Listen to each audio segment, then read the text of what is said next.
இந்த ஷார்ட் ரிவ்யூவில் எந்த மூவி பற்றி பார்க்க போனா ஹவுஸ்மேட்ஸ் படத்துடைய ஸ்டார்டிங்கில் தர்ஷன் ஹவுஸ் ஓனர் பொண்ணை லவ் பண்ணி மேரேஜ் பண்ணிக்கிறாரு.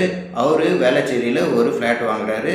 அங்கே தர்ஷனும் அவங்க ஒய்ஃபான ஹர்ஷா பைஜுவும் குடி போகிறாங்க.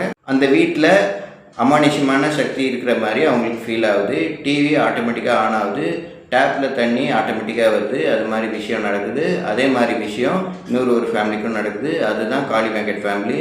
ஏன் இந்த விஷயம் இந்த ரெண்டு ஃபேமிலிக்கும் காமனாக நடக்குது, அதுக்குண்டான பின்னணி தான் என்ன அப்படின்றது தான் படத்துடைய மீதி கதை. தர்ஷன் இந்த படத்தில் ஹீரோவாக நடிச்சிருக்காரு. ஒரு சில சீன்லாம் நடிக்க ரொம்பவே கஷ்டப்படுறாரு.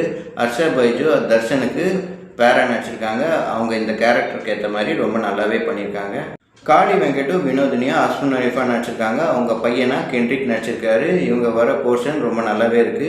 ஹியூமராகவும் இமோஷனலாகவும் ஒர்க் அவுட் ஆகிருக்கு.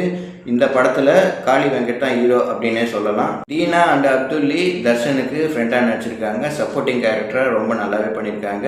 டைரக்டர் ராஜ்வேல் டெபியூட் டைரக்டர்னே சொல்ல முடியாது, அந்த லெவலில் இந்த படத்தை எடுத்திருக்காரு.